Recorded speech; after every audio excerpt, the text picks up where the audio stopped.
Capicúa es un homenaje a la historieta infantil y juvenil, a la historieta para todo público. Podría decirse que es un homenaje a la historieta argentina, pero no solamente. Es una celebración a la historieta que tiene como territorio a la infancia, a todas las infancias, a las de ayer y a las de hoy. Capicúa lleva este nombre en homenaje a un clásico personaje de Adolfo Mazzone. Capicúa fue su creación, un pibe medio torpe, con buen corazón, fanático del queso y con mucha, pero mucha suerte. Capicúa está pensado para que las familias se encuentren con las revistas que los hicieron felices y los pibes y las pibas se sorprendan con las nuevas historietas que los están esperando. Capicúa comenzó como un festival en 2019 en Morón. Hoy, junto a la Dirección de Cultura de Morón, Villa Mecenas y la Escuela de Dibujo Eugenio Sopi, toma la forma de Capicúa TV, para mantener el fuego encendido mientras esperamos el momento del reencuentro cara a cara, en una nueva celebración de la historieta, la lectura y la imaginación. Como aquel Capicúa que tenía mucha suerte, afortunados sean entonces los que lean historietas. Bueno, sí, la idea es un poquito hablar de historieta infantil. La idea de Capicúa es esa. Capicúa tiene como la motivación de trabajar sobre todo ese segmento que es historieta infantil. Nos parecía que hay un montón de festivales, un montón de laburo hecho sobre historieta en general, pero también nos viene pareciendo que hay ya como una movida como para que la historieta infantil tenga como un espacio propio y exclusivo, ¿no? Ya hay como un movimiento editorial importante en eso. Bueno, la idea es hablar hoy sobre la historieta infantil hoy, y después vamos a entrevistar a Pablo Sapia también, un poquito para hablar de lo que fue la historieta infantil con algunos rescates editoriales que hizo él. De los 50 hasta fines de los 80 podemos decir que la historieta infantil o la historieta de humor blanco o de humor para toda la familia estuvo como con mucha publicación, y después por lo menos hasta de 10 años para acá no volvió a ocurrir que haya una movida importante con respecto a eso, y se está armando. Bueno, nos están acompañando hoy por acá Max Aguirre, acá al lado mío, historietista, humorista gráfico, ilustrador, guionista y músico, que nació por acá. No sabía que habías nacido acá nomás, acá a 20 cuadras. ¿Cuándo? En Hurlingham. En Hurlingham, Nació en Hurlingham, acá nomás. Hace 28 años. Que no va a Hurlingham, hace 28 años que no pasa por Hurlingham. ¿No? Bueno. Realiza la tira diaria Genio y Figura, que es de la contratapa de La Nación, que inició hace años con el nombre de Jim Jan y el otro. Como también tiene numerosos trabajos como ilustrador para lo que es literatura infantil y juvenil. Alina y Haroldo, por acá tenemos los Alina y Haroldo, que ahora se están... vos me dirás si no es reedición, sino que es lo que continuaste por acá. Acá están los Alina y Haroldo, que están saliendo por Gárgola Ediciones, Alina y Haroldo, y también Eloísa, que ahí en la muestra que está ahí adentro hay una pieza de Eloísa, ¿sí? En realidad Max tiene una producción enorme, pero nos vamos a enfocar como en lo que podemos calificar como historieta infantil o apta a todo público, digámoslo así. Recibió la Legión del Libro de la Feria Internacional del Libro de Montevideo, ganó el premio Banda Dibujada a la mejor historieta de ficción para niños en 2012 y el premio Banda Dibujada a la mejor historieta de ficción para jóvenes en 2013. También nos acompaña por acá al lado mío, mi derecha, Luis Roldán Lubrio. Luis es guionista y dibujante, historietista. En el espacio también de la historieta infantil es autor de, por acá, títulos como Zoila Zombie, que ya va por el número 3 Zoila. Acá tenemos el 2 de Zoila y el 3 de Zoila, que casi fue, siempre digo, casi fue un live action de Paca Paca. Estuvo ahí, justo un cambio de gestión y quedó ahí. Pero muy lindo, búsquenlo, busquen ¿cómo se busca en el tráiler? Está dando vuelta. Tangram Cine. Quedó buenísimo, de Tangram, sí. Bueno, también publicó Luz Siniestra, por ahí, si querés mostrar los Luz Siniestra, que va por el 2, Lucy. Sí. Lucy va por el 2. El Faro del Principio del Mundo. Colosos de la Justicia, que salió por Pictus. El Sheriff Científico, que también hay una muestra ahí de una pieza del Sheriff Científico que salió por Cápsula. Por Cápsula, ahí como guionista, claro. Y en la revista digital de historietas, también la revista Creepy, que fue una revista digital de historieta infantil, se puede ver completa, todos los números se pueden ver. Muy bien. Bueno, también está Luis por acá con nosotros. Y también nos acompaña Hawk, del que también tengo por acá un perfil para contar un poquito de Hawk. Hawk es guionista y dibujante de historietas. Formó parte es uno de los fundadores de la productora acá en Morón. Publicó en numerosos países muchísimo con lo que tiene que ver con historieta juvenil también y historieta de adultos, ¿sí? Pero también tiene algunos trabajos que entran dentro de la categoría de historieta infantil, como Señor Invierno, que no lo tengo por acá, pero es el mismo formato que salió en la misma colección de Pictus, y por acá, Achis, que lo hizo en conjunto con Carlos Aón, que anda por allá por el fondo sentado, también. Historieta infantil también tenemos por acá. Bueno, vamos a arrancar con algunas de las preguntas.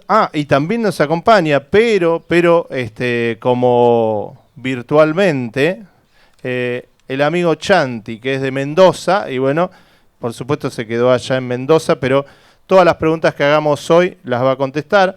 Santiago González Riga, mejor conocido como Chanti, es autor de historieta infantil. Él se mueve en ese terreno, en el terreno de la historieta infantil, casi exclusivamente. Es autor de, por ejemplo, Mayor y Menor, que va ya por el número 17. Facu y Café con Leche, que va por el número 8. Pico Pichón, La Historietería, Historias Delirante 1 y 2. Bueno, un montón. También recibió premio Banda Dibujada y premio Alija. Igual que había recibido premio Alija el primer Zoila, ¿no? El primer Zoila, que es un premio a la literatura infantil en general. Muy bien, así que vamos a arrancar por las preguntas. Los que están acá las van a contestar acá y Chanti va a hacer su correlato por ahí. La primera es, ¿qué tiene que tener y qué no tiene que tener una historieta para ser considerada dentro de la categoría historieta infantil? O sea, si pensamos una historieta infantil.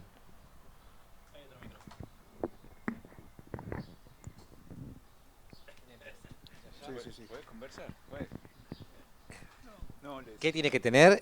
Tiene que tener lo mismo que tiene cualquier otra historieta o cualquier cuestión de la literatura. Tiene que ser primero honesta en sí misma. O sea, tiene que ser hecho con la misma pasión que nosotros lo hubiésemos leído. Yo por lo general cuando hago algo, no sé si tengo una serie de reglas, creo que la principal es esa. Hacer algo que a mí como lector hubiese disfrutado. ¿Qué no tiene que tener? Creo que no tiene que tener la chantada de a veces pensar que es un público menor. O sea, como es un público para chicos, y bueno, dibujarlo así nomás, métele viñetas grandes, hacer que se parezcan los personajes más o menos. Creo que tiene que ser con la misma profesionalidad que se hace cualquier otro tipo de trabajo o ilustración. Porque curiosamente no es un género menor, o sea, son lectores, principalmente lectores en potencia aparte, personas en las cuales hay que desarrollar ese gusto por la lectura, pues van a ser lectores fieles seguramente durante mucho tiempo. Así que creo que eso es básicamente lo que tiene que tener y no algo que es para chicos.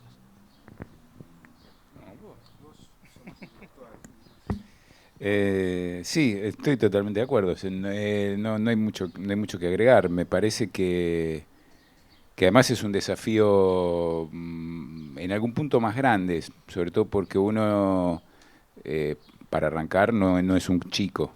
y además no es un chico de la época en donde te están leyendo. Así que me parece que a toda esa profesionalidad que dice Lubrio, hay que agregarle esa honestidad que también dice él, porque se nota mucho si no sucede, si uno está medio estafando al público queriendo aparentar ser un nene que no es, o impostando algo, o queriendo hacer más que una historieta una unidad de negocios. Creo que con eso alcanza y sobra. Es lo mismo que con la historieta para adultos, pero un desafío más grande. Sí, yo coincido totalmente y me acuerdo, ahora me viene a la mente cuando pensamos al Chis, que es una historieta muda para chicos chiquitos, con Carlos en un almuerzo en su casa. Y simplemente lo que hicimos fue darnos más manija y más manija, o sea, en vez de frenar por el tema de que, bueno, son chicos, era ir para adelante, y naturalmente y orgánicamente salió la historia sin tener que poner ningún filtro niño, como que, bueno, si bien somos autores y le hablamos a un tipo de lector, y etcétera, y hay una responsabilidad siempre. En este caso era, bueno, dejar que la rienda más sueltita para que vaya la cosa para adelante, y es eso, no tratar de vender algo que no sea honesto, sino que es digamos, con un entusiasmo muy genuino, y sin especular, ¿no? Sin especular en ningún momento con que el que va a leer va a tener tal o cual edad, digamos. En mi caso se me da muy natural, yo laburo mucho historieta juvenil sobre todo, pero bueno, infantil no tanto, pero me parece que cuanto más consciente o querés estar más atento a ese lector de que es un chico y qué sé yo, es como que más vas cerrando las puertas de la creatividad. Simplemente es, en mi caso, al ser natural, en general tengo que hacer un esfuerzo mayor para algo para adultos, pues como que le tengo que poner algo, una cierta impostación, que por ahí cuando hago algo juvenil o para chicos es como mucho más orgánico y directo, digamos. Por ahí esa es la diferencia, ¿no? Me parece que coincidimos en que en cuanto vos querés ponerle un filtro de niño, ahí la cagaste, porque además los primeros que se dan cuenta son los chicos.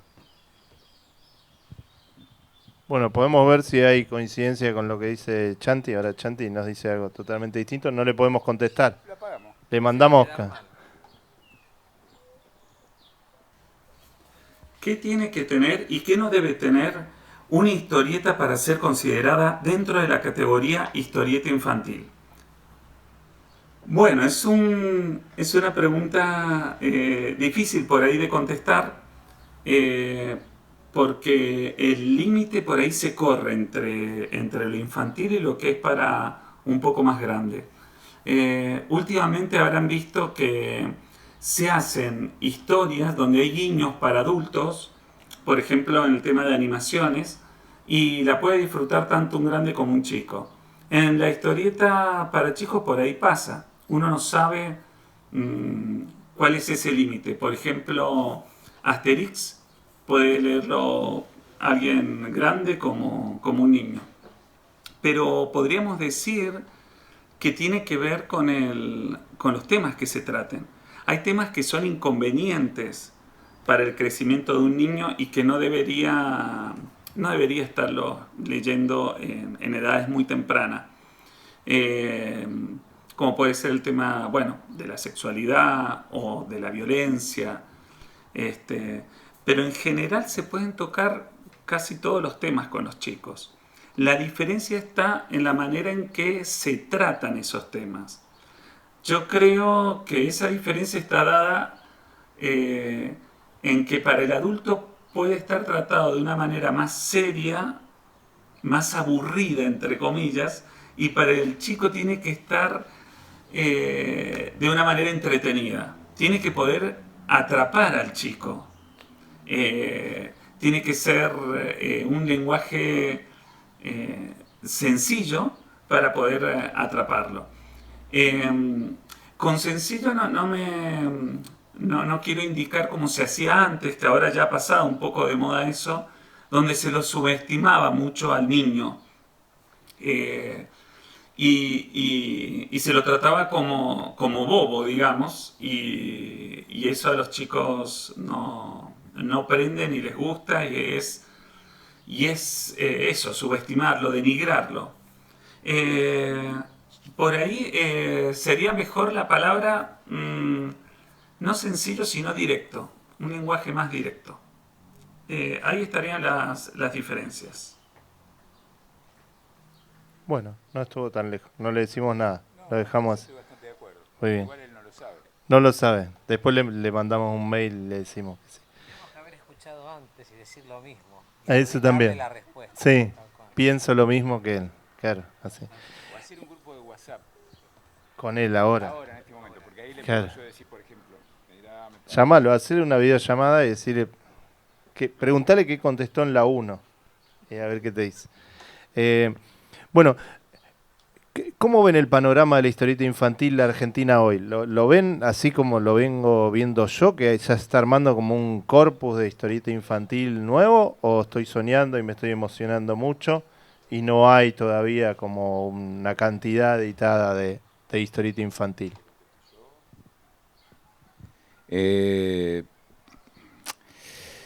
Mira, hay diferentes maneras de verlo, o por lo menos yo trato de pensarlo de diferentes maneras. Si tengo que pensarlo desde un lugar autoral, me parece que hay un corpus de un montón de autores, de diferentes vertientes, de diferentes generaciones y con diferentes maneras de abordar el espacio. Y eso es muy bueno, sin dudas. Si lo tengo que mirar en términos editoriales, me parece que la realidad editorial es tan difícil como en cualquier otro espacio literario y como en cualquier otro espacio, digamos, de negocio, o sea, una pyme. O sea, una pyme, aunque no haga libros, tiene problemas. Y si tiene que ver con tener trabajo, que parece prosaico, pero no me parece. Creo que ese corpus hoy por hoy está en un peligroso espacio que está entregado al voluntarismo. Y el voluntarismo tiene un límite. Tiene un límite en el esfuerzo, tiene un límite en el tiempo, tiene un límite que no va mucho más allá que las ganas que tengan las personas que lo hacen y el amor por lo que lo hacen. Pero en líneas generales, o sea, no sé, las revistas o no están o se van cerrando. De hecho, yo publicaba en Villiquen y Villiquen cerró.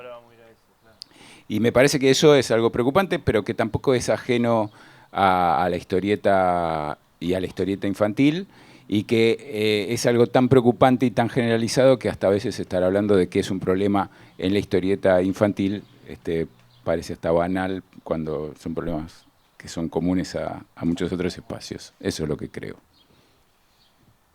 A mí me trae a la memoria desde el autoral, cuando éramos jóvenes, los muchachos de la productora, bueno, que estábamos en lo que era la historieta independiente, hace 20 años atrás, cada uno hacía la historieta que le gustaba y bueno, éramos un poco autoindulgentes.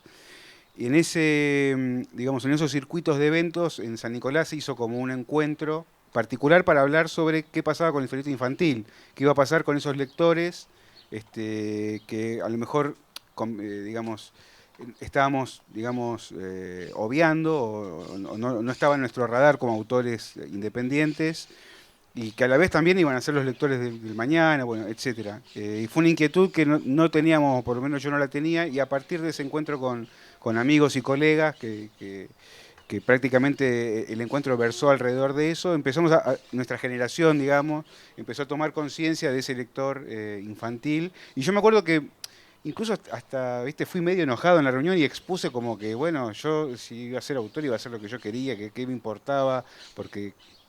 Y me cambió totalmente la perspectiva. Y ahí empezamos a reflexionar sobre el asunto y varios de nuestra generación de autores, que bueno, ya somos gente grande, empezamos a desarrollar proyectos pensando en ese lector. Así que bueno, en ese sentido, digamos, era algo que no estaba en el radar cuando nosotros arrancamos, sin editoriales y sin mucho norte, más que las cosas que teníamos ganas de hacer. Y con el tiempo, como autores, me parece que este momento que estamos hablando, que como autores hay como un corpus interesante y además no solo por cantidad, sino por la calidad de los temas, Por suerte hubo alguien que, en este caso los nicoleños, se dieron cuenta de tener a este lector en el radar y capaz que fue como una semilla de algo que hoy a nivel autoral es una realidad con autores profesionales y bien plantados, haciendo cosas muy buenas y muy distintas.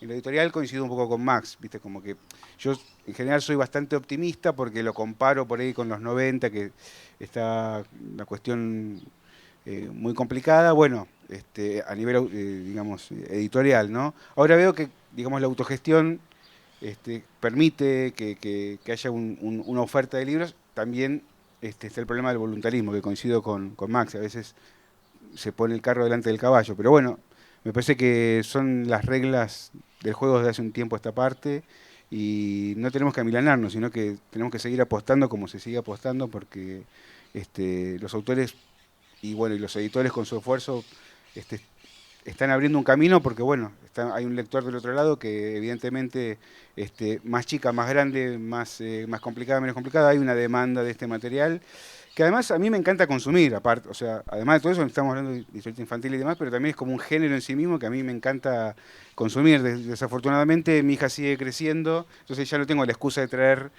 1000 libros para chicos a casa, pero es como un género que también no responde solo a... de hecho, viste que hay un fenómeno en Europa de lectores adultos que están comprando libros para pi. Bueno, vos que estás en la onda, claro. Con el libro álbum pasa.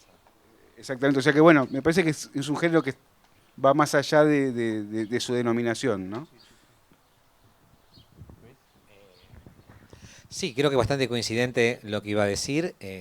Sí, creo que del lado de lo que es la oferta, podríamos decir, hay un montón de ofertas de libros, autores.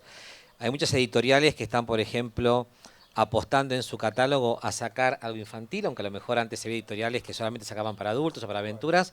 Ahora en el catálogo capaz que tenés algo para adultos y te sacó algo como, no sé, El Sheriff, que es más para adolescentes o para toda la familia, suponele.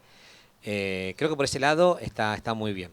Una cosa que decía Max y que también decía Jock, es a veces un poco como cualquier otra cuestión de industria en este país, a veces quizás los números no son los más positivos y nuestro trabajo a veces quizás no recibe tal vez la satisfacción económica que uno esperaría, quizás son más satisfacciones de carácter personal, como puede ser el reconocimiento del público, de un lector que te diga que le gusta tu laburo. Recién, no sé, me pasó que un nene vino al taller y el papá lo trajo de Capital porque sabía que iba a estar el autor de Soy la Zombie, pobre pibe, ¿no? Pero bueno, semejante viaje.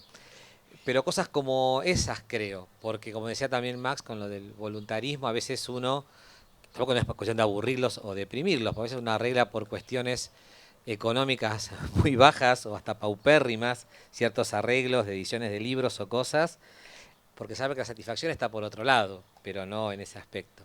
Una cosa que me llama la atención, me suele pasar en las exposiciones a veces, que veo, bueno, obviamente el chico por lo general no suele comprarse un libro él solo, sino que es el adulto el que se lo compra, y a veces pasa que el adulto, que es quien maneja el dinero, ¿no? Quizás invierte en comprarse algo para él, pero volvemos a lo que hemos dicho al principio, ¿no? Como que es un producto a veces pareciera menor. Entonces, si es un producto para el chico, che, ¿cuánto sale? Ah, no hay otra cosa más un poco más económica para el nene. O vos ves que el nene pasa y dice, o sea, bueno, a mí me pasa capaz para la experiencia, ¿no? De decir, este libro, ¿cuánto sale? Ah, bueno, ahora pasamos. Chao. El nene no vuelve a pasar nunca más, ¿no? Por ahí. Y a veces pasa que quizás consideran eso, ¿no? Que como es un producto para chicos, debería ser mucho más económico y no, y es la misma producción, lo que decíamos antes, profesionalidad o el material, es lo mismo que un libro para un adulto. O sea, también porque la velocidad de lectura de la historieta es mucho más rápida que... A mí me pasaba, yo tenía una librería en Aedo y tenía un súper stand todo dedicado a la historieta infantil y el pibe o la piba que entraba cazaba la historieta infantil y decía, me quiero llevar esta, y el padre decía, no, pero esa te la lees en el bondi. Algo que te dure. Te voy a comprar una saga que la el guía primer telefónica tomo les vendía. Tiene 800 páginas. Bueno, esa cosa de como que, ¿no? Algo que dure, como si fuera... Sí, como que tiene que ser la cosa de producto, precio, duración, calidad, o sea, y todo bien, pero no es pan lactal, ¿no? O sea, es un libro. Pero bueno. Vamos a ver qué dice. Martín, te pasé a la 3. Quería ver si estabas atento. Te pasé a la 3, a la pregunta 3. Gracias. ¿Cómo ves el panorama de la historieta infantil en Argentina hoy? Creo que el panorama de la historieta infantil, por lo menos en Argentina, está teniendo un muy buen momento. La verdad que casi diría el mejor momento desde el auge de las revistas infantiles. Por el tema de que se están publicando historietas para chicos en libros, hay muchas editoriales que se están dedicando a eso, están publicando libros de historietas, e incluso hay editoriales que son exclusivas de historietas para chicos, como puede ser Comics Debris, que nació para eso, y todas sus colecciones de historietas para chicos, o también Pictus. Y hay editoriales que no publicaban historietas para chicos y lo están haciendo ahora, como me pasó con Sudamericana, Random House, que es una editorial enorme, y abrió una sección de historietas para chicos. Y también se están publicando ahora con el Zorzal historietas importadas como Asterix, que ya casi no se encontraban y se están volviendo a publicar. Por eso veo que estamos en un muy buen momento, que se utiliza también mucho en las escuelas. Eso es súper importante. Los chicos tienen ese acercamiento con la historieta en las escuelas, leen historietas en las escuelas, salen historietas en los manuales escolares.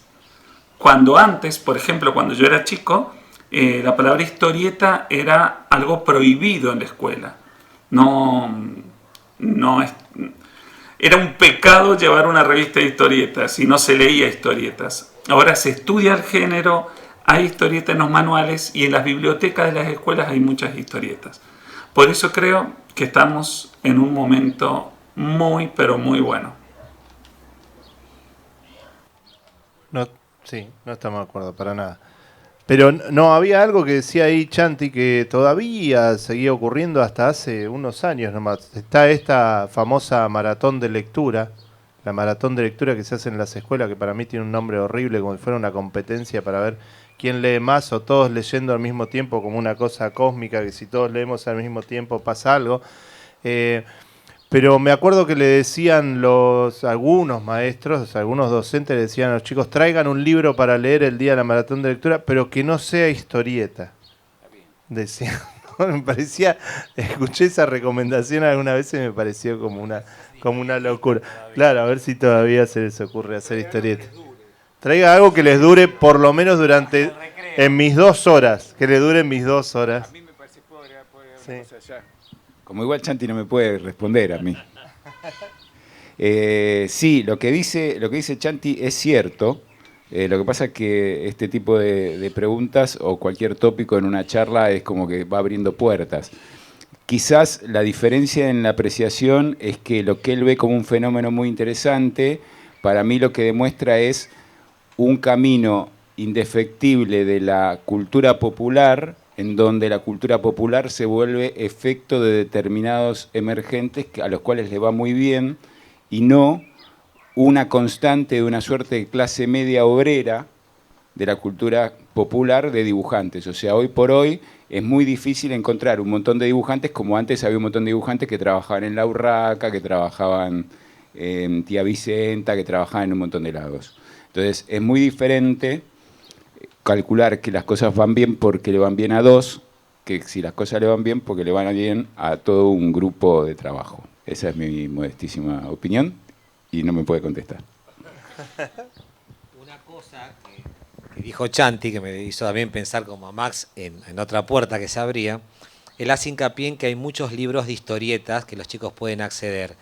Yo lo que lamento de eso es que no haya muchas revistas de historietas, porque el libro está bueno, pero el libro, al margen del costo, ¿no?, que hablábamos al principio, implica esto, la recopilación o un único autor, capaz una antología. Pero vos en la revista era otro flujo, o sea, la leías semanalmente, tenías 2 paginitas de cada autor, o sea, implicaba otro. A mí me encantaba ir al puesto de revista. A mí me queda todavía eso, paso por un puesto de revista y mi cabeza va haciendo así. Entonces, viste, me quedó. Ahora la verdad que miro es un autito, figurita, no hay mucha revista, hay discos, tal cual, un delantal de cocina. No sé para qué sigo mirando. Una tabla de asado. Pero yo paso por un puesto de revista y sigo esperando encontrar algo, lamentablemente. Somos 3 dinosaurios, se dieron cuenta, ¿no? Pero bueno. Bueno, entonces vamos a las revistas y esta pregunta dice si puede afectar la actualidad de esta continuidad de la historieta infantil la desaparición de revistas como, bueno, Anteojito en el 2001, como muy emblemático que haya desaparecido en el 2001 Anteojito, y Villiquen, que también, vos lo podés decir, ya no sale más Villiquen, vamos a sincerarnos, aunque digan que sigue saliendo en esa virtualidad inexistente. Bueno, la desaparición de esas revistas que lo que hacían era como proveer al mundo de la historieta infantil todo el tiempo, hacerla andar. Si que no estén esas revistas, ¿qué pasa? ¿No?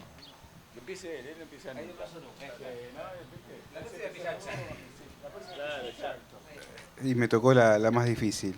Sí, bueno, obviamente eran revistas de corte masivo. Me parece que está ahí un poco la clave de todo el asunto, ¿no? ¿Qué quedó de masivo en la historieta que pueda sostener estos emprendimientos que se manejan por números? Bueno, él trabajó ahí, tiene más idea de cómo estaba conformado. Me parece que, bueno, que a lo mejor involucraba un proceso industrial más complejo, que necesitaba un tipo de financiación X, y capaz que hubo algunos movimientos torpes también desde lo administrativo.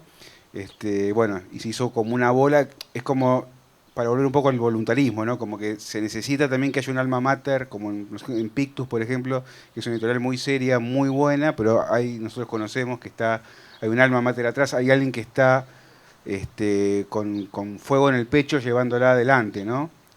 Por no nombrar solo los autores que ponemos el pecho a la situación, hay editores. Yo no sé qué pasa en estas revistas gigantes o en estas revistas de cierta envergadura, cuando llega el momento de la verdad, que están los números ahí, y bueno, muchas veces los números te cantan que hay que cerrar y el corazón te dice que tenés que seguir. Me parece que está un poco la clave ahí. Me parece que lo que pasó en Anteojito es paradigmático, porque se fue García Ferré, quedó en manos de unos herederos, qué sé yo, y duró 8 meses la revista, no sé, duró un tiempo, o sea, de 40 y pico de años, terminó durando, no, 40 y pico, no, ¿cuántos años tiene Anteojito? Hasta cuando cerró tenía, claro, más. Y bueno, está bien, ¿no? Cerró en el 2001, dificultad para todo, etcétera, pero bueno, a veces me parece que cuando involucra estos procesos industriales más amplios, más grandes,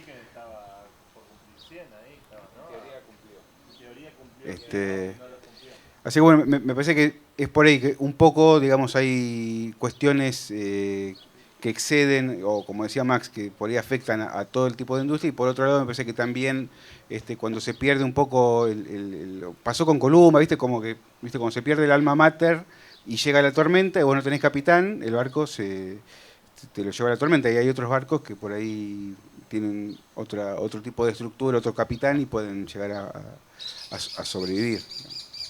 Porque convengamos, por ejemplo, esto que está acá, lo que ocurría es que si iba, cada cuánto publicabas, una o 2 páginas por una página por quincena. Una página por quincena, Max iba publicando en Villiquen, y de repente, bueno, tenía un libro, digamos, ¿no? Claro, es la diferencia con hacer libros que no son compilatorios, que uno pierde como una costumbre que para mí es muy admirable y que tenía antes, que es tener el libro adelante, que es un acto de voluntad y de trabajo y de responsabilidad ir hacia el libro. Mientras que acá, en realidad, cuando miras para atrás, tenés el libro hecho. Así pero que, bueno, ahí las revistas empujaban esa situación. Sí, yo entré en Villiquen en el 2009, creo. 2010, 2009. En realidad, lo que pasaba, o sea, hay que, en primer lugar, hay algo que después de todos estos análisis, qué sé yo, a mí a veces me pasa con la historieta. Yo vengo de una familia tanguera y soy tanguero y hago tango y qué sé yo. Y la historieta tiene como mucha relación con el tango. Creo que porque han sido primos hermanos de la cultura popular argentina en un momento de alto impacto de la cultura, allá por la primera mitad del siglo XX. Pero esta cosa como decía el gordo Alorza, ¿no? Que dicen que se murió el tango, pero está durmiendo la siesta. Y con la historieta tengo como la sensación, recién lo escuchaba hablar a Hawk, y de 1000 charlas que hemos participado en los últimos 20 años, y todo el tiempo es como que, no, porque la verdad no nos está yendo como queremos. Y es muy loco porque la historieta sigue funcionando, sigue dando nuevos lectores, sigue dando nuevos dibujantes, cada vez mejores, que te ofrecen cosas nuevas. Entonces, esa es como una parte muy particular que uno capaz que no logra terminar de verla, ¿no? En todo caso, embarullado entre la historieta de la cual uno venía o añoraba, la que uno hace y sus problemas personales. Villiquen lo que tenía es que cuando yo entré y trabajaba y no tenía ningún problema y era supuestamente una empresa pujante, algo muy tradicional era que cuando yo decía que trabajaba en Villiquen, la pregunta era, ¿sigue saliendo? Pero era la pregunta. Todo el mundo me preguntaba, ¿sigue saliendo? Y los tipos sacaban no sé cuántos ejemplares por mes. Y unos que venían con un muñequito que armabas un coso como un barco, qué sé yo, no sé, o sea, todo el tiempo. Y tenían una infraestructura, un montón de gente laburando adentro, no solo los que hacíamos historietas, estaba el Bruno, que estaba yo, que estaba Jor, sino que había un montón de dibujantes, un montón de diseñadores, de tipos de periodistas que escribían. Creo que ahí lo que sucede va más allá de Anteojito o de Villiquen. Me parece que, y tiene que ver con el chiste de que pasas por el kiosco de revistas y te compras un disco, un casco de la Fórmula 1, un cuchillo y cerámica japonesa, ¿no? Y le preguntás dónde para el bondi. ¿No? Bueno, hay como una reconversión, no sé, algo está, o sea, claramente hay un cambio de paradigma ahí. Lo que me parece positivo del cambio de paradigma es que sigue sucediendo historieta y capaz que no siguen sucediendo otras cosas, que el cambio de paradigma se lo llevó puesto definitivamente.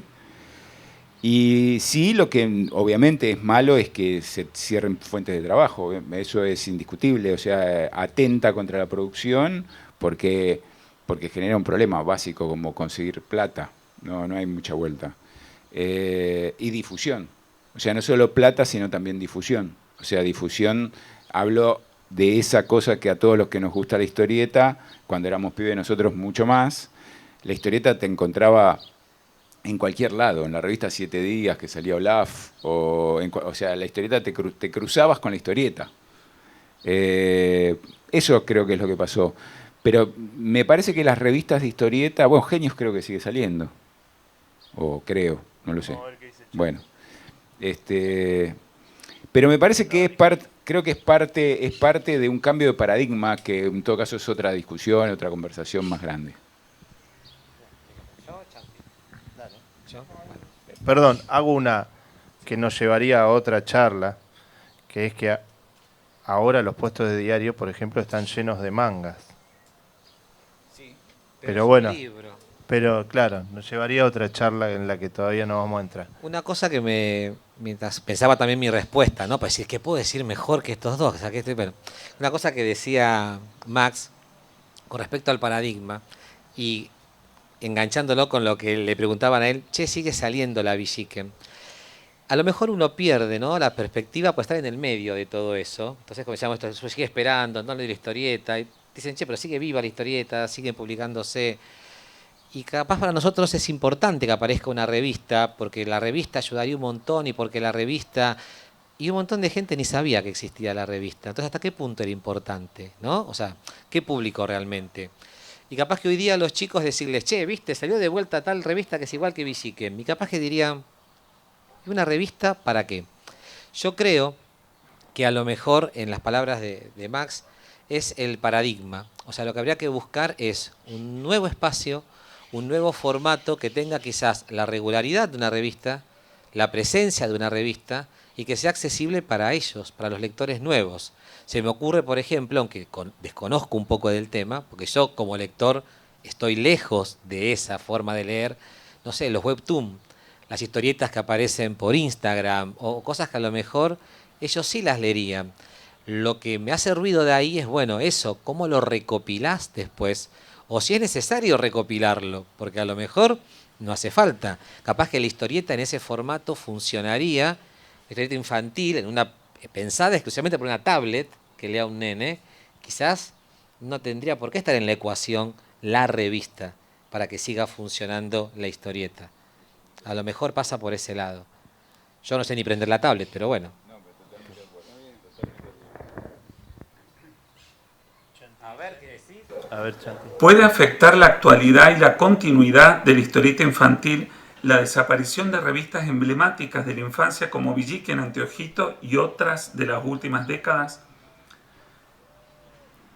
No creo que la actualidad de la historieta infantil hoy se vea afectada por la desaparición de estas revistas. Por supuesto, eran un lugar excelente para todos los historietistas. Yo publiqué en revistas infantiles y es una pena, por supuesto, que se hayan terminado, pero esto tiene que ver con un cambio de época. Ya las revistas y diarios están desapareciendo. Por suerte los libros no, y es ahí donde se refugia la historieta infantil, y también en la web. Por eso creo que a la actualidad de hoy ya no le afecta, porque las historietas se ven en otros lugares. Los chicos de ahora encuentran las historietas en otros medios. Ya no se encuentra casi en las revistas ni en los suplementos infantiles. Bueno, no estaba tan lejos. Muy bien. Se copió de él. No, se está escuchando. Me parece que no se está escuchando. Está acá atrás, Chanti. Está acá atrás. Sí. Bueno, vamos a pasar a la pregunta, señor Marino, a la pregunta 7. Sí. ¿Yo le puedo preguntar cualquier cosa a Chanti? Le ponemos la respuesta. Todo contesta. Es como Chan, el mago que contesta, que era un juego que tenía yo, que le preguntaba cualquier cosa y giraba con imán y contestaba todo. Headroom tendrían que haberlo hecho a Chanti. Claro. Estuvo un rato así. Mientras esperaba a la gente, estuvo tic, tic, tic, tic, haciendo así. Vamos a ir a lo más jugoso. Historietas infantiles que leyeron en el último tiempo y quieran recomendarle acá al público. Vamos a cerrar con un recomendatorio así importante de historietas infantiles que hayan leído en el último tiempo, como de lo nuevo, o algún clásico que se esté reeditando, o ese tipo de cosas. Mira, justamente recién estábamos viendo la exhibición con mi hija y jugábamos a ver quién era el favorito cruzado, digamos, ¿no? Yo voy a opinar cuál es tu favorito y los dos coincidimos con Max Hell de Pictus, de Tambucio y Hon. Bueno, a mí, no sé, como que siempre me gustó la aventura y con la excusa de que lo lea mi hija lo compré y se lo llevé con un dibujito de Pablo, ¿no? Todo hermoso, y a ella le encantó y a mí me re gustó, o sea que encima es por ahí lo que se hablaba en la primera pregunta.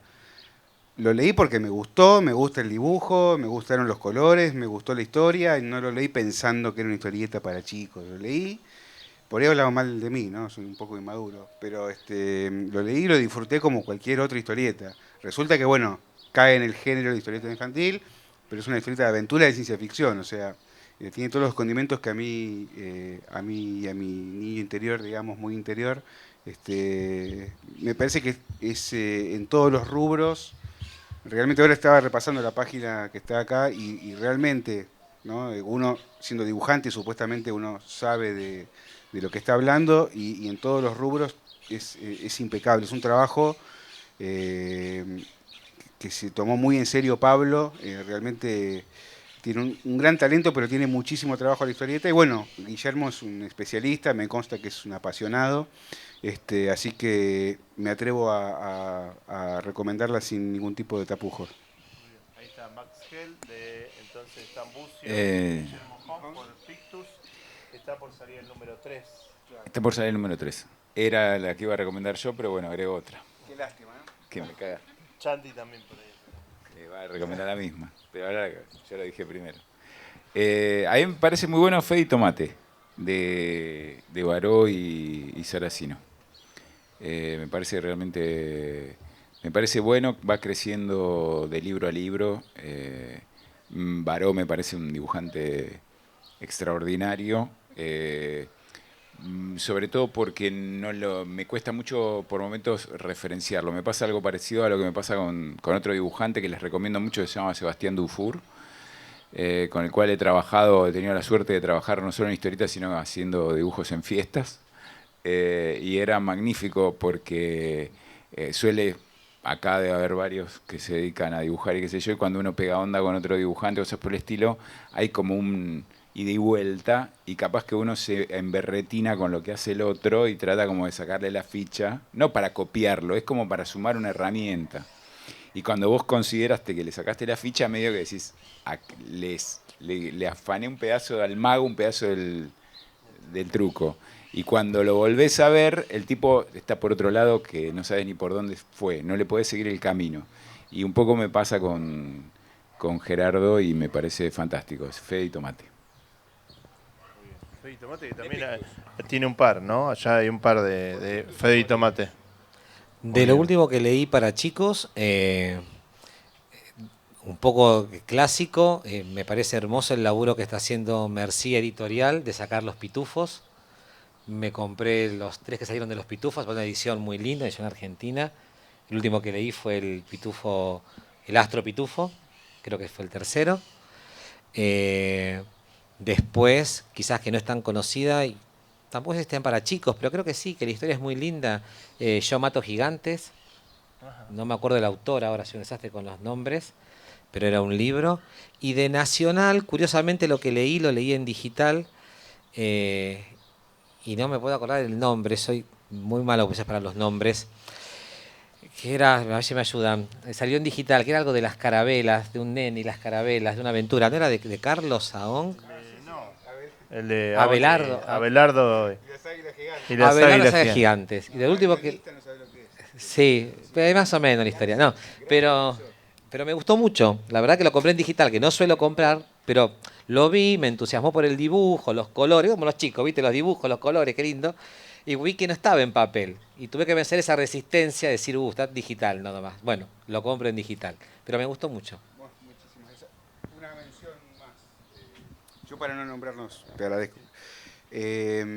Escuela de Monstruos. Buenísimo, buenísimo. También, con la excusa de que lo lea mi hija, sí, es mucho material. Yo creo que llegué hasta el 8, 9, también. Ya se casaron los primeros lectores del Bruno. Sí, claro. Sí, es que después en la Feria del Libro aparece un pibe viste, altísimo, para que le firme. Y además es un fenómeno, bueno, como Chanti, viste, las madres se pegan en las colas para que viste, de los eventos para que le firmen a los hijos. Pero más allá del fenómeno del público que tiene, yo lo leí también, como re disfrutándolo, sin pensar que era para chicos, sin pensar que se lo había comprado a mi hija. Y también me atrevo. Seguramente, yo creo que más de algún tomo lo he leído primero yo y después ella. Así que también muy recomendable. Y además hay un montón de tomos para elegir. Y vamos a ver en la 7 que nos recomienda Chanti. ¿Qué fue lo último que leíste en historieta infantil y qué recomendarías fervorosamente? Bueno, les voy a contar de 2 autores, uno argentino, nacional, y otro de afuera, extranjero.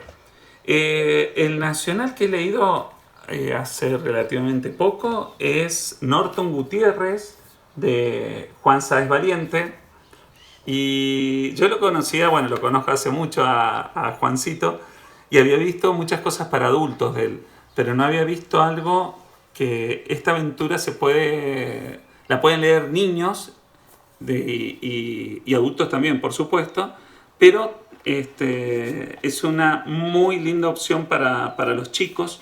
Tiene unos dibujos increíbles, ustedes saben que Juan es un capo y narra muy bien gráficamente Juan. Bueno, son 2 libros que han salido y la verdad es que los recomiendo muchísimo.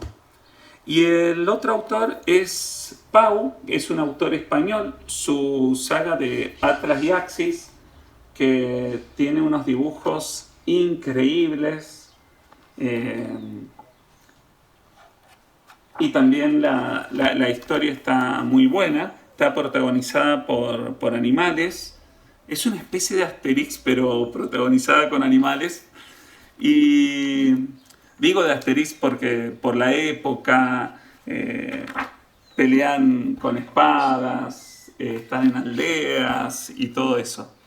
Y la verdad que está muy, muy bueno. Son 3 libros y se llama la saga de Atlas y Axis.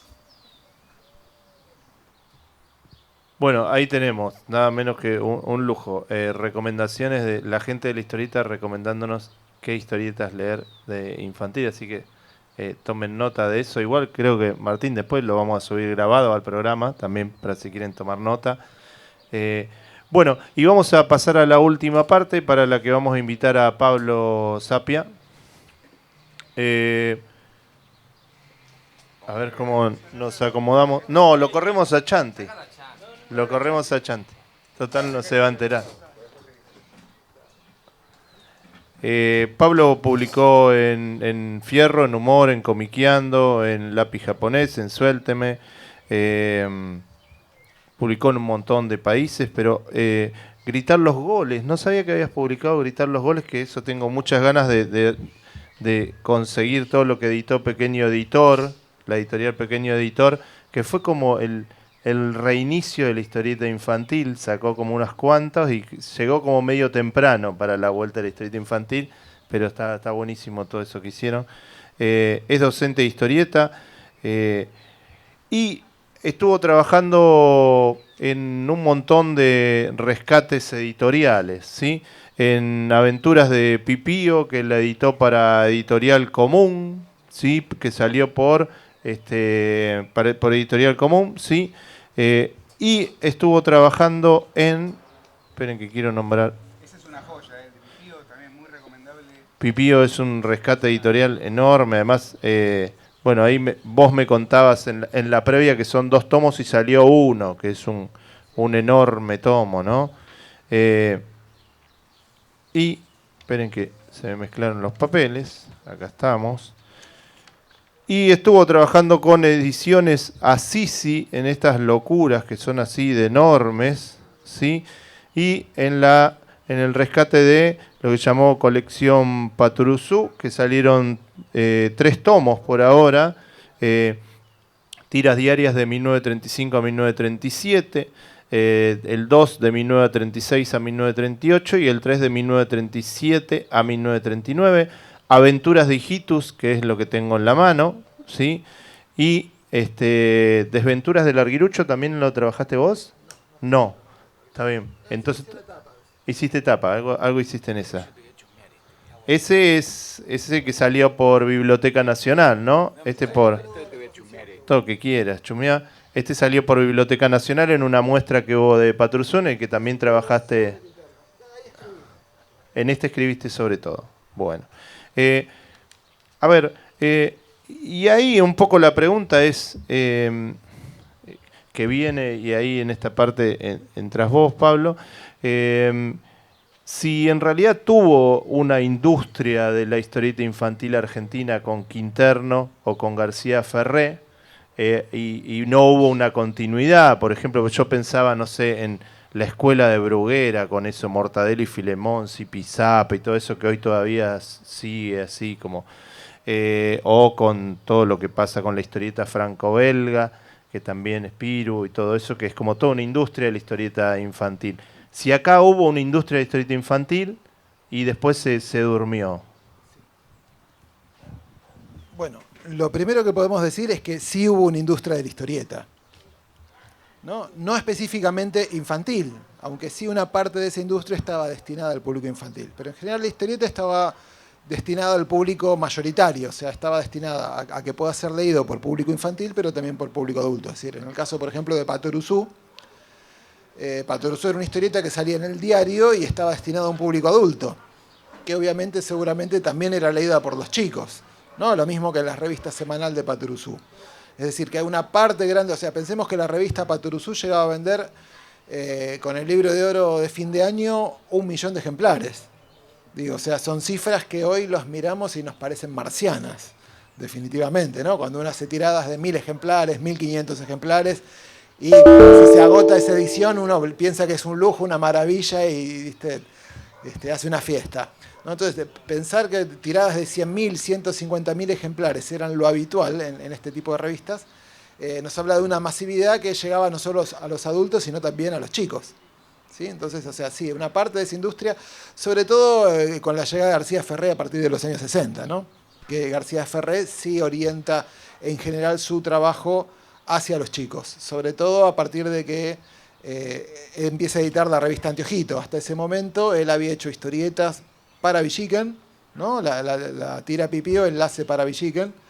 Después se dedica a armar su productora de cine de animación, y con el éxito que le generan los personajes que crea para la animación, que son Anteojito y Antifaz, saca revista Anteojito, destinada al público infantil, y ahí empieza, bueno, además a convocar a toda una serie de dibujantes, ya con una propuesta claramente infantil, ¿no? O sea, podemos hablar pero inclusive podemos remontarnos al año 1945, ¿no? Con la creación de la revista Patorucito por parte de Dante Quinterno. ¿Sí? O sea, ahí tenemos otro antecedente que, si bien la revista en sí no estaba destinada a un público infantil, sino a un público juvenil, ¿no? Y había otras propuestas, no solo exclusivamente infantiles, que yo tenías historietas de aventuras, de ciencia ficción, por ahí para un público un poquito más grande, pero el personaje Patorucito, digamos, con ese encanto de protagonista infantil, tiene ese aura, ¿no? de historieta infantil, neta. Y contanos un poquito cómo fue el laburo de rescate. Por ejemplo, en este tomo están los 4 primeros números, ¿no? 4 o 5, creo, ¿no? 5, los 5 primeros números de Aventura de Hijitus. Sí. Y por ejemplo, bueno, hay todo un laburo periodístico al final de Pablo, y hay rescate, por ejemplo, de las publicidades de época en color cada tanto. Sí. Bueno, ¿cómo fue el trabajo digamos, arqueológico de rescatar esto? Bueno, cuando uno se acerca digamos, a ediciones antiguas, de las cuales ya no existen los originales, lo que tiene que hacer es tratar de ir a buscar ese material, ¿no? En este caso, el archivo García Ferré está en manos de las hijas de Manuel, así que bueno, estaba disponible. Todo lo que es el material en sí de las historietas lo realizó la editorial. Yo me ocupé de la edición del libro en cuanto a la tapa, al concepto de que estabas mostrando recién, de incluir publicidades y otro tipo de cosas. Y eso es buscando el material, digamos, cercano en la época y en las publicidades mismas que presentaba la revista, y que además eran parte icónica, ¿no? Porque, digamos, cuando uno compra un libro de historietas, en general se recopilan las historietas, ¿no? Pero en una revista, digamos, más allá de las historietas, y al ser una miscelánea, también tenías otras cosas como publicidades, que en ese momento también eran parte de la gráfica, y muchas eran dibujadas, y había historietas publicitarias, ¿no? Entonces, eso también formaba parte, digamos, del combo gráfico del material, ¿no? O sea, no era solo la historieta, sino también el efecto de las publicidades, los productos asociados, los regalos, ¿no? Las otras historietas, ¿no? Era parte de un combo que por ahí en la edición del libro, al ser monotemáticos y de un solo autor, digamos, ese tipo de cosas se pierden. Y me parece interesante que al afrontar la edición de este libro, que yo había hecho otra propuesta de libro a la editorial, pero al final hicieron otra, cosa diferente. ¿Puedo hacer una pregunta? A vos recién dijiste archivo, como sí. Al pasar. El archivo es puede ser un cuarto con cajas Absolutamente, y sí. hojas por todos lados. Bueno, en verdad ese archivo podríamos hasta decirlo un Estoy parque... pensando en mi casa, por ejemplo. Claro, pero digamos, un parque con una mesa de madera y 300 revistas deshojadas y en pedazos, en las cuales uno puede ir revolviéndolas y encontrando páginas de historietas antiguas de autores que ya están descatalogados, ¿Y eso a ¿no? vos te copa o querés salir corriendo y gritando, digamos? Bueno, yo desgraciadamente no soy editor, digamos, o sea, he hecho trabajos de edición, pero no tengo una editorial. No, pero Digo, vos a mí, tenés- pero a vos mí me gustaría tener una editorial para poder hacer este tipo pero de la cosas. compilación Claro, vos sí, la decís hice yo. la hacés Bueno, vos. en este caso yo había hecho otra propuesta diferente en cuanto a la compilación para los libros digitus, que no era recopilar el material de las revistas quincenales que sacaban, sino sacar las historietas que habían sido publicadas previamente en la revista Antifaz. ¿Y dónde las rescatás? No, bueno, en ese material estaba en manos de la familia García Ferré, o sea, uno podía conseguir las revistas porque las tienen ellos encuadernadas y se pueden escanear. Las publicaciones. Claro, el caso, por ejemplo, de los rescates de Patoruzú Igual o lloraste, de... una o dos veces lloraste trabajando de esto. Y sí, pero por ejemplo, el caso de Patoruzú o el caso de Pipío, ahí él fue diferente, porque yo trabajé con material que había juntado yo mismo para lectura. Eran tus revistas. Era mi revista. Sí, básicamente por una cuestión básica. Yo como dibujante estoy interesado por el trabajo de mis colegas dibujantes y sobre todo los grandes maestros, ¿no? que me interesan, García Ferré o Quinterno u otros grandes referentes. Y desgraciadamente el libro no los había rescatado hasta ese momento, ¿no? Eran artistas que habían publicado solamente en revistas, es decir que parte de su producción, digamos, había que ir a buscarla a una revista que había sido editada solamente en abril de 1938. Claro. ¿No? Entonces digo, o sea, no estaba en ningún otro libro y había salido solo en esa revista. Entonces, bueno, si uno quiere leer ciertas cosas, tenía que volverse una especie de Indiana Jones de la historieta, ¿no?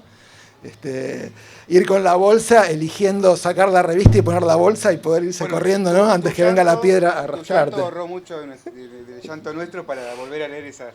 Claro, bueno, he tenido la suerte de encontrarme con colecciones más o menos accesibles y más o menos completas y ir pudiendo completar ciertas cosas y algunas que me interesaban y sobre todo, por ejemplo, la de Pipío eran publicaciones de revista Villiquen y revista Anteojito, ¿no? Donde salió publicado Pipío y por un encuentro entre Liniers y García Ferré, que Liniers estaba comenzando con su editorial, bueno, en una charla salió que se podían publicar algo, bueno, y me vino a ver desesperado Liniers a ver si tenía Pipío completo, porque no lo tenía García Ferré tampoco eso.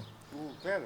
De hecho, me lo pidió prestado para poder leerlo, porque me dijo, me estoy matando de la risa, Sapia, le agradezco que me haya prestado esto, porque me estoy divirtiendo como loco, hace años que no lo leía, así que una satisfacción prestarle su historieta a García Ferré para que la pueda leer.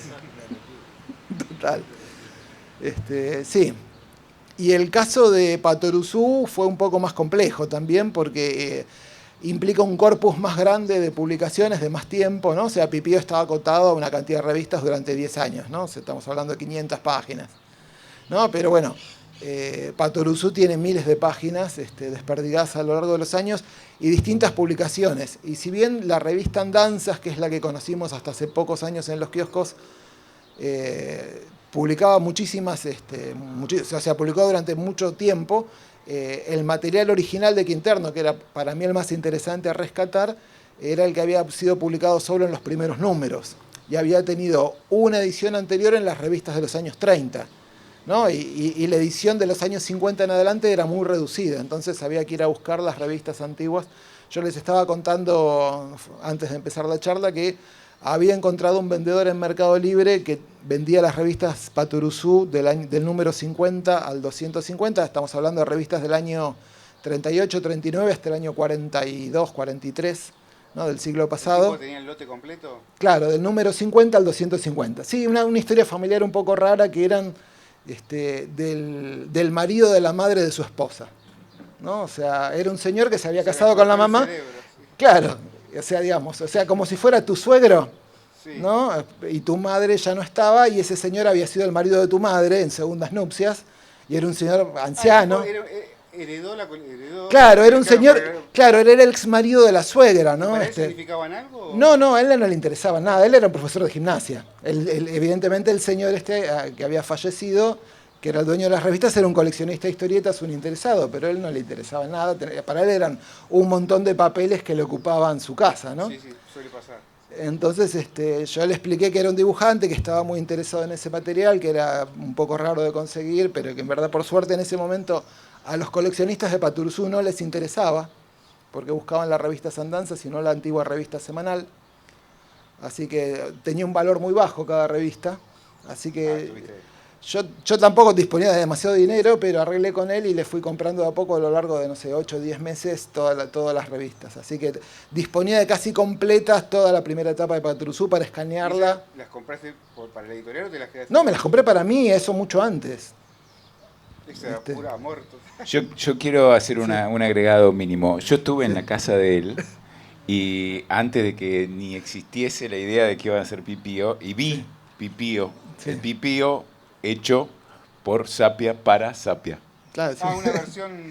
No, unos tomos un armados. Claro, un bibliorato armado con folios. Un bibliorato con todo, y tenías otras revistas en biblioratos. Sí. O sea, tiene las cosas de una manera tan prolija. Si yo las facturas las tuviese así, no me hubiesen cortado la luz las veces que me la han cortado. Increíble, imperdible. Desgraciadamente no me pasa con las facturas de luz. Bueno, ¿viste? Bien. Y una pregunta que por ahí es para todos. Sí. Estas revistas como esto... Perdón, acá estamos viendo unas cosas que después podemos charlar un poco sobre lo que estamos viendo acá, pero decime, sí, después charlamos sobre esto. No, decía que estas revistas, por ejemplo, Aventuras Digitus o Paturuzú, etcétera, tenían como un delirio casi sin corrección política. Digo, por ejemplo, no sé, un villano Pucho que fumaba todo el tiempo, o Aki, un bebé con armas de fuego. Digo, hoy no sé si sería posible eso con tanta corrección política. No, por supuesto que no, los tiempos cambian y las historietas cambian con la sociedad. Claro, sí. Gold Silver. Sí, igual el hijo tenía el hijo armado. Sí. Bueno, una vez había leído que era una interesante alegoría de los años 70, ¿no? Que era la juventud armada universitaria de padres que mandaban a sus hijos a la universidad, padres con posibilidad económica de mandar a sus hijos a la universidad, ¿no?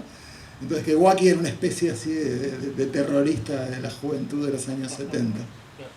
Un reflejo, ¿no? Una reflexión. Y digo... Un poco trasnochada, pero no deja de ser graciosa. Y digo, ¿se sostienen en el tiempo estas historietas? Digo, si la pueden leer algunos de los chicos o les resulta como una cosa más. Yo creo que un chico que se acerca a una historieta no le resulta nada. Sobre todo, por algo bueno, yo estaba sentado cuando respondieron la pregunta, digamos, de qué tiene que tener una historieta para chicos. Y muy acertadamente decían que sobre todo honestidad. Pero más allá del autor, tenemos que pensar en el chico como lector, ¿no? Y yo recuerdo mi misma experiencia como lector infantil, ¿no? O sea, yo en sí no leía historietas infantiles porque en ese momento casi no había historietas infantiles. O sea, yo podía leer una revista de Columba, una historieta, un Scorpio, ¿no? Que eran historietas destinadas a un público en general, o también para adultos. Entonces yo tenía, no sé, 7 años y leía Corto Maltés o leía El Eternauta. Digo, que no son historietas específicamente infantiles. Claro, entonces yo como lector infantil la única valoración que hacía era si me gustaba o no me gustaba. Digamos, también podía leer Asterix, que había ediciones de Asterix en Argentina en aquel momento, ¿no? Y podía ver que eran propuestas estéticas diferentes, pero igualmente válidas. Había otras propuestas que también eran para chicos y me parecían un flan, una porquería espantosa que no me interesaban, ¿no? Entonces, en ese sentido yo creo que los chicos tienen un radar para entender cuando algo está bueno o no está bueno. Y por más que sea un producto antiguo y digas que por ahí está desfasado a los tiempos modernos, cuando un chico se acerca como lector, no tiene, digamos, los prejuicios que puede tener un lector adulto. En ese sentido, es mucho más honesto como lector. Digamos, porque muchas veces pasa que la gente opina en base a sus prejuicios. Entonces, pueden hablar mal de algo porque, no sé, como decías, Wacky usa armas, entonces está mal que Wacky use armas. Pero un chico lo mira y dice, esto es divertido porque tal cosa, y entiende que es una ficción, y entiende que Wacky no asesina a nadie con armas de fuego, ni va a robar un banco, digamos, ¿no? O sea, que simplemente es un ingrediente divertido dentro de una ficción destinada a lectores. ¿no? Entonces, en ese sentido me parece que los pibes son más piolas de lo que suponen los adultos. Pablo, ¿y qué estamos viendo acá?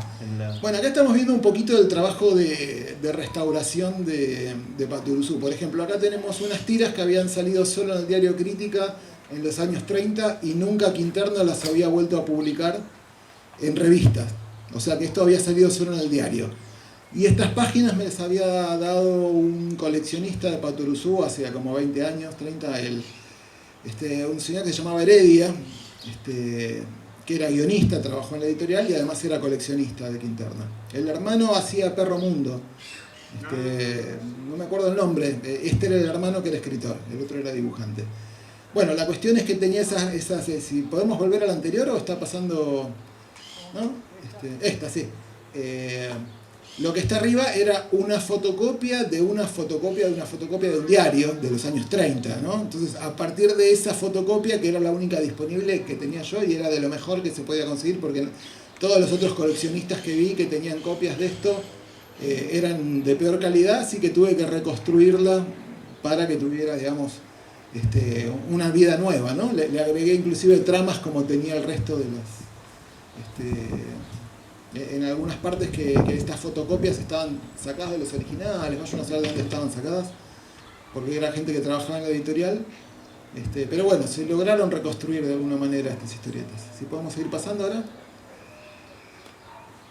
Aquí tenemos, bueno, acá tenemos, esta es una página publicada en la revista semanal de Patoruzú con los grises, ¿no? Y una tinta un poco azulada y que se iba de registro, bueno, cómo ir levantando los tonos, limpiándola para que pueda ser reproducida. Acá, bueno, lo mismo, acá todo un trabajo de reconstrucción de color. Acá creo que la siguiente está como se ve, la siguiente, o sea, acá vemos que abajo hay manchas de humedad, vemos una línea blanca abajo de la página que son agujeros que hicieron las polillas a esas revistas, ¿no? Una polilla en algún momento de los últimos 80 años se comió un pedazo de ese papel, se lo merendó y quedó ese agujero, entonces había que reconstruir eso, ¿no? O sea, digitalmente, por suerte, tenemos herramientas digitales que nos permiten reconstruir, clonar pedacitos o retocar para que se vea tal cual había salido originalmente. Qué difícil esto, ¿eh? Encima el color. Bueno, acá tenemos otro ejemplo de... ¿Puedo hacer una consulta? Sí. ¿Qué laburás? O sea, ¿laburás, lo escaneás y después entintás arriba o entintás afuera o adentro? Bueno, y de a poco uno va aprendiendo, digamos, qué técnica funciona mejor en cada cosa, ¿no? Por ejemplo, si en la página impresa la línea del borde del cuadro había quedado mal impresa, digamos, lo que tenía que ser negro había salido en un gris muy clarito y se desvanecía, era copiar una línea de un borde de un cuadrito y pegársela arriba, digamos, ¿no? Eso sería una técnica de copiado.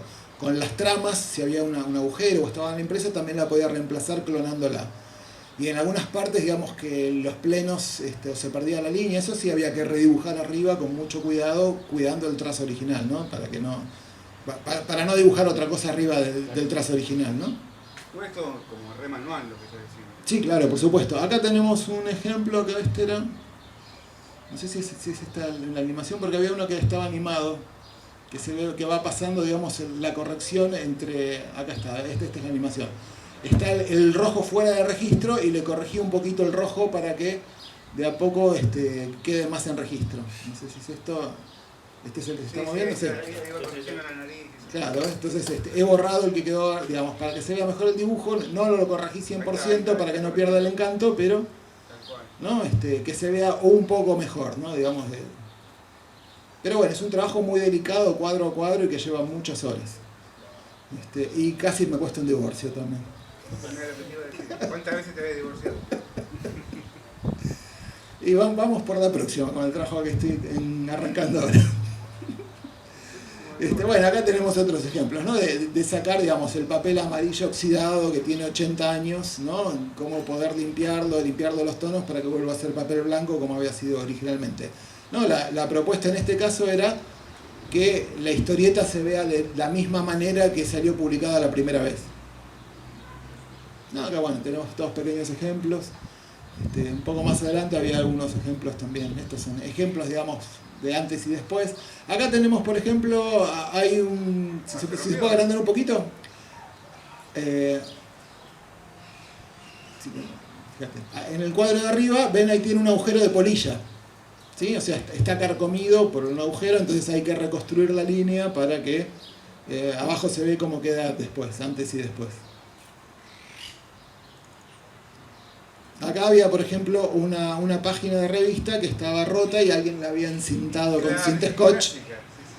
Y bueno, es el trabajo arduo de eliminar el rastro de esa mancha de cinta scotch para la publicación final. Nos encontramos con todos estos inconvenientes. Claro, bueno, pero nos encontramos con todos estos pequeños inconvenientes de revistas que no nos pertenecían y habían sido maltratados por antiguos lectores. Pero bueno, no es fácil rescatar este material porque no era material reeditado, ¿no? Entonces es difícil de encontrar y sobre todo en buenas condiciones. Entonces si uno tiene una copia y no existe otra, ¿viste? Es difícil, tiene que enfrentarse a resolver situaciones como esta porque si no, no existiría el libro o existiría en unas condiciones feas, ¿no? Pablo, y ya como veníamos recomendando, te paso a preguntarte, ya que Max dice que tenés tanto ordenado y tanto Exagero un rearmado, poco. ¿qué te parece que habría que tendría que salir como rescate editorial que todavía no salió? Y a mí me gustaría sacar una linda edición de Sonoman, por ejemplo. Sonoman me parece una historieta para ser rescatada. Otra que me gustaría... Tengo una pregunta. Sí. Hola, estoy preguntando de Sonoman. Hay unas ediciones nuevas. ¿Eso de qué época es? ¿O vos te referís al material de Sonoman anterior? Los dos libros que sacó de La Flor de Sonoman es, digamos, una versión más moderna y remontada que armó el propio Oswald. Claro. Pero lo que tiene, digamos, es que son las historietas antiguas que él las tomó, las ordenó con menos cantidad de cuadros por página, claro, y le puso un color digital nuevo. Porque hay unas revistas que salieron en los años 70, sí, bueno. Lo que pasa es que eso también era material que ya había salido en Anteojito recopilado en esas revistas.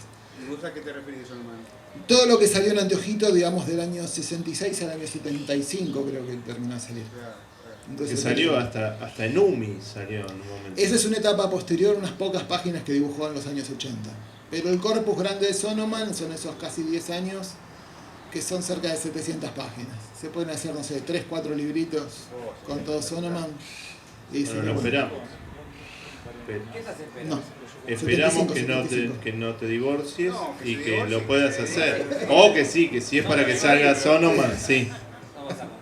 Para que salga Sonoman, sí. Son 4 libros, claro. Otro que me gustaría, que me parece un imprescindible que salga, es Eduardo Ferro, el langostino de Eduardo Ferro, que es un maravilloso y no está reeditado, solo salió en revista Patorucito entre los años 40 y 60. Así que 70, 60, sí. Así que no hay ningún libro de eso. ¿Tenés material de eso? No tengo nada de eso. A eso habría que ir a golpear de la puerta al señor editor Dante Quinterno, que tiene todas las revistas, y pedirnos que si nos las presta para escanearlo. Muy bien. Bueno, en el público hay como alguna pregunta. Para Chanti no podemos, porque no sabemos qué va a responder Chanti. Yo respondo por Chanti. Bueno, ahí va. ¿Hay alguna pregunta dando vuelta?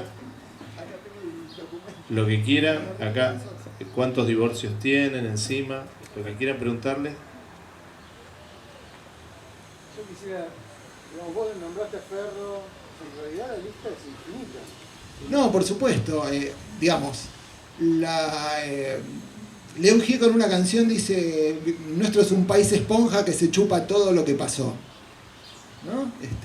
Y es un poco así, ¿no? Toda la cultura argentina, que es maravillosa, tenemos multitudes de artistas, músicos, poetas, escultores, pintores, que están en una nube de gris de olvido, ¿no? y maltrato bastante terrible, ¿no? Entonces, en el caso específico de la historieta, hay una larga producción casi centenaria de autores maravillosos, y la parte recopilada y accesible al día de hoy para el lector moderno es muy poquita, muy poquita. Entonces sí, hay muchísima cantidad de autores pero digo, si pensamos que Dante Quinterno, ¿no? El creador de Patoruzú, que fue el editor más importante de América Latina, que vendía 1 millón de revistas por mes, no tenía un solo libro hasta hace 5 años que sacamos esta colección Patoruzú, digamos, es pensar, digamos, que queda para los que estaban en un segundo lugar, en un tercer lugar o en un quinto lugar, ¿no? Y que por ahí eran buenísimos también.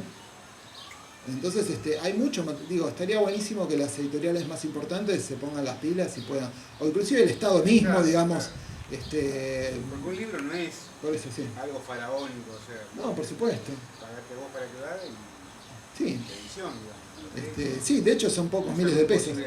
Sí, y el material, si uno pone voluntad, se consigue y está disponible. Digo. O sea, en verdad debería ser material para que se reedite y esté en las bibliotecas al alcance de todos los lectores que las necesiten.